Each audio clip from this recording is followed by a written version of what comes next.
Assalamualaikum warahmatullahi wabarakatuh. Baik, bagaimana kabarnya matematika lovers hari ini? Kita sekarang akan membahas tentang jarak titik ke garis pada segitiga sembarang. Nah, kenapa kita bahas ini? Karena pada saat nanti kita menyelesaikan masalah berkaitan dengan jarak titik ke garis pada bangun ruang, mungkin saja segitiga yang kita temukan itu bukan merupakan segitiga siku-siku, bukan juga segitiga sama kaki, dan bukan juga segitiga sama sisi. Jadi di sana kita tidak bisa menggunakan konsep yang sudah kita bahas kemarin. Nah, nanti segitiga yang kita temukan itu berupa segitiga sembarang. Nah, sekarang kita langsung saja ke contohnya ya. Contoh, misalkan diketahui balok ABCDEFGH dengan panjang AB 10 cm, BC 6 cm, dan CG 5 cm. Tentukan jarak titik E ke garis BD. Nah, untuk mendapatkan jarak titik E ke garis BD, berarti di sini kita harus membuat garis BD terlebih dahulu, seperti yang kemarin kita lakukan. Selanjutnya, tarik garis dari titik E ke garis BD yang tegak lurus. Dan di sana nanti kita akan dapatkan segitiga EBD yang akan membantu kita mencari jarak dari titik E ke BD. Nah, segitiga yang terbentuk ini bukanlah segitiga siku-siku, bukan juga segitiga sama sisi, dan bukan segitiga sama kaki, melainkan segitiga sembarang. Nah, kita coba ilustrasikan. Nah, di sini sudah dibuatkan balok ABCDEFGH dengan ilustrasi segitiga EBD atau BDE. Di sana kita akan mencari jarak titik E ke garis BD, yaitu yang diwakili oleh garis EI. Nah, kita akan mencari garis EI ini. Nah, segitiga BDE adalah segitiga sembarang, sehingga kita nggak bisa menggunakan konsep luas segitiga siku-siku ataupun konsep Pitagoras pada segitiga sama kaki dan sama sisi. Nah, di sini kenapa bukan segitiga siku-siku? Karena sudut-sudut yang ada pada segitiga BDE ini tidak ada yang 90 derajat. Dan panjang sisi-sisinya pun berbeda. Ya, jadi untuk mendapatkan panjang EI atau jarak dari E ke BD, kita akan gunakan konsep yang lain, yaitu sebuah konsep yang baru yang berlaku pada segitiga sembarang. Nah, supaya bisa terlihat jelas segitiga BDE ini, maka kita keluarkan. Nah, di sini segitiga BDE.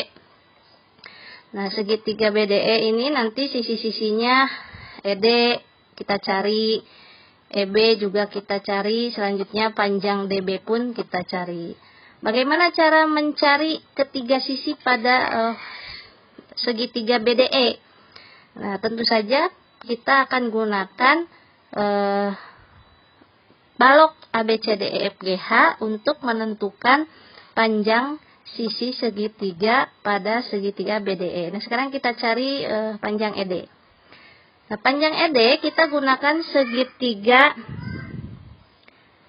ADE. Nah, di sana siku-siku di A berarti berlaku teorema Pitagoras. ED kuadrat sama dengan AD kuadrat ditambah AE kuadrat. AD itu adalah 6 dan AE panjangnya 5 cm.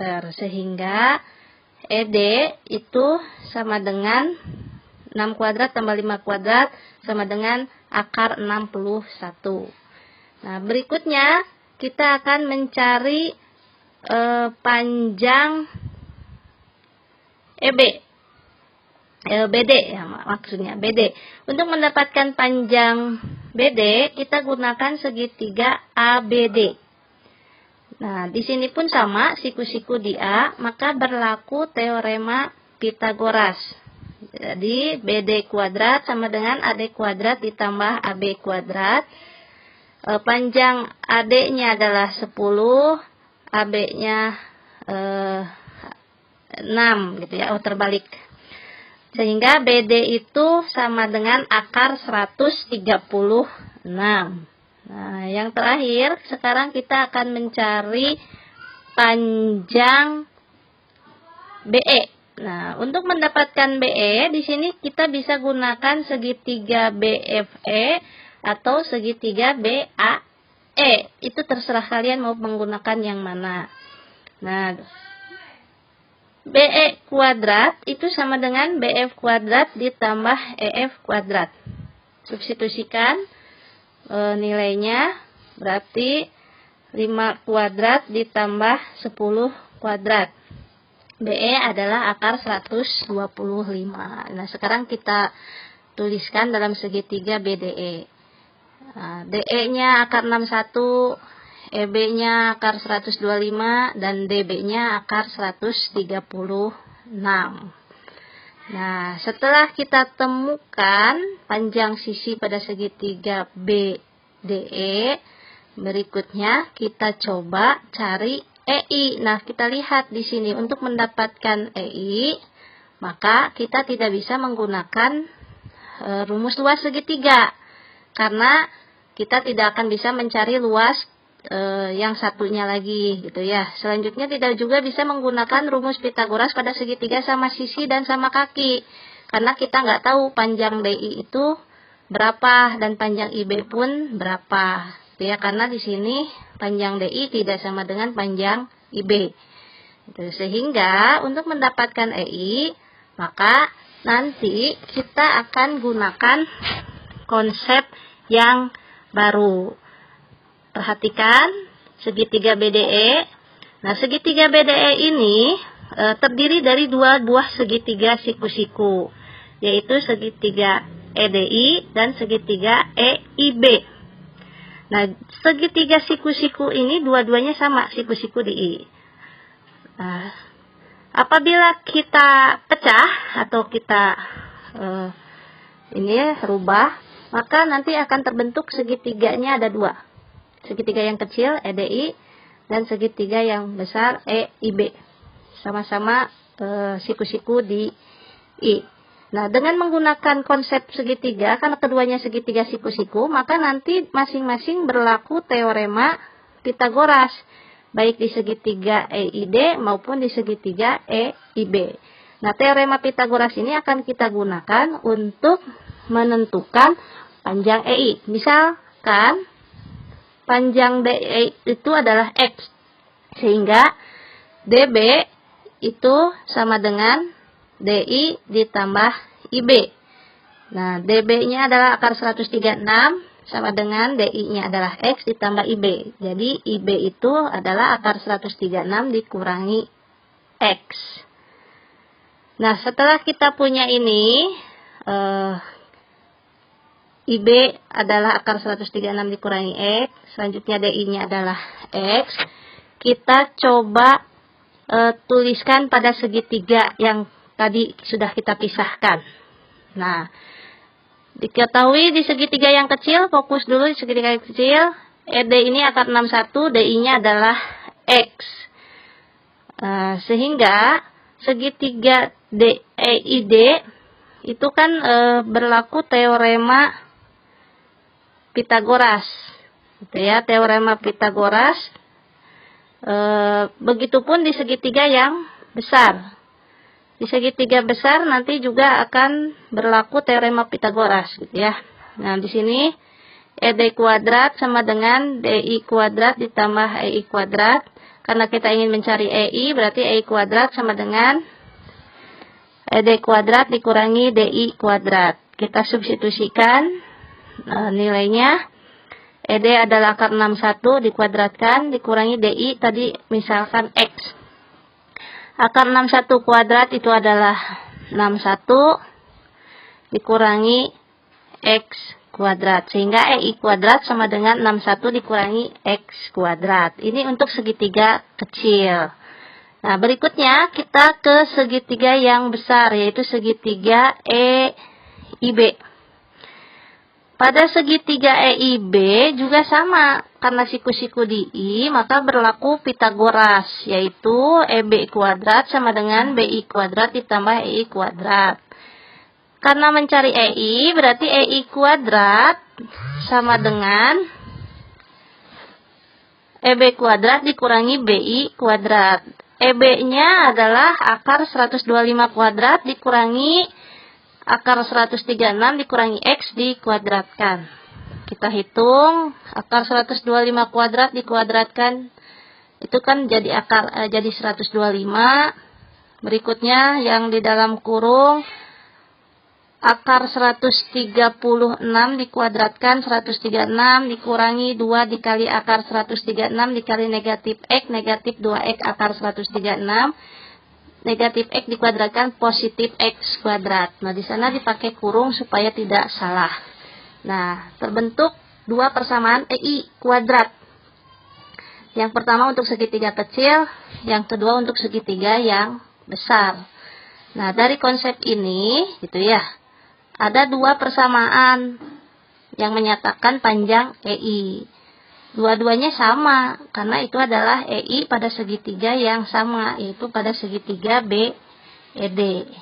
Nah, selanjutnya kita buat kesamaan. EI kuadrat sama dengan 61 min E kuadrat. Terus yang kedua, ini, ya, kita buat persamaan 1. Terus yang keduanya EI kuadrat sama dengan 125 dikurangi 136. Kita kurangkan dulu supaya sederhana. Selanjutnya negatif 11 berarti kan ditambah min dikali min jadi positif 2X. Min dikali positif X kuadrat jadi negatif X kuadrat. Ini sebagai persamaan 2. Nah, EI di persamaan 1 dan EI di persamaan 2 itu sama. Ya, sehingga di sini kita berlaku kesamaan gitu ya. Artinya apa? Kita coba substitusikan EI pada persamaan 1 ke persamaan 2. Artinya kita coba ganti EI pada persamaan 2 oleh persamaan 1 sehingga berlaku 61 min X kuadrat sama dengan 11 ditambah 2X akar 136 min X kuadrat. Selanjutnya kita hitung 61 min 11-nya kan pindah jadi 72. Negatif X kuadratnya habis dengan X kuadrat. Jadi sisanya di kanan tinggal 2X akar 136. Tujuan kita adalah mencari nilai X, sehingga kita dapatkan X itu sama dengan 72 dibagi 2 kali akar 136. Nah, kita lihat bahwa 72 itu bisa dibagi dengan 2. Hasilnya adalah 36, sehingga X sama dengan 36 per akar 136. Akar 136 pun bisa disederhanakan, yaitu 4 kali 34. Akar 4 adalah 2. Jadi 36 per 2 akar 34. 36 itu bisa dibagi 2. Berapa hasilnya? 18. Sehingga X itu adalah 18 per akar 34. Ingat, pecahan dengan penyebut akar kita rasionalkan. Jadi kita kali dengan akar 34 per akar 34. Yang atas dikali yang atas, 18 dikali akar 34, berarti 18 akar 34. Yang di bawah akar 34 dikali akar 34 adalah 34. 18 dengan 34 bisa disederhanakan, masing-masing dibagi 2. Jadi X-nya adalah 9 akar 34 per 17. Itu ya, ini. 9 dari mana? 18 bagi 2. 17 dari mana? 34 dibagi 2. Jadi kesimpulannya adalah nilai X untuk segitiga ini adalah 9 akar 34 per 17. Nah, nilai X ini untuk apa? Nilai X ini untuk kita gunakan mencari EI. Sekarang kita substitusikan X ke persamaan 1. Persamaan 1 itu adalah EI kuadrat sama dengan 61 dikurangi X kuadrat. Nah, X-nya kita ganti dengan yang tadi kita sudah dapatkan, yaitu 9 akar 34 per 17.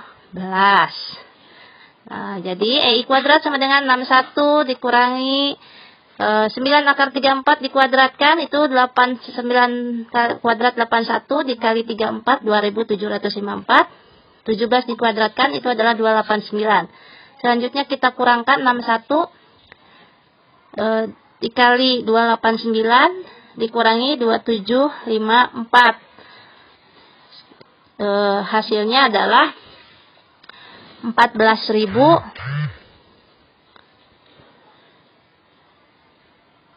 Ya, jadi ini EI kuadrat itu sama dengan 61 dikurangi 2754, itu 14.875 per 289. Masing-masing kita sederhanakan, yaitu dibagi 17. 14.875 dibagi 17 jadi 875. 289 bagi 17 jadi 17. Ini EI kuadrat. Berarti EI-nya adalah akar 875 per akar 17. Kita sederhanakan, masing-masing kita akarkan. Akar 875 disederhanakan, itu adalah 25 dikali 35. Akar 25 itu adalah 5. Jadi 5 akar 35. Akar 17 tetap akar 17. Ini pecahan kita rasionalkan. Kita kali dengan akar 17 per akar 17. 5 akar 35 dikali akar 17 itu berarti 5 akar 595. Yang bawah akar 17 dikali akar 17 itu adalah 17. Sehingga di sini EI-nya adalah 5 akar 595 per 17. Nah, kalau dikalkulasikan atau dihitung pakai kalkulator, ini sekitar 7,17 cm. Nah, di sini EI itu apa tadi? EI itu adalah panjang dari titik E ke garis BD. Sehingga kita simpulkan bahwa jarak titik E ke garis BD itu adalah 5 akar 595 per 17 cm. Oke, ini adalah cara untuk menentukan jarak titik ke garis pada segitiga sembarang. Jadi kita melakukan pemisalan di sana, ya, memisalkan, lalu gunakan teorema Pitagoras untuk kedua segitiga yang terjadi atau terbentuk. Baik, terima kasih.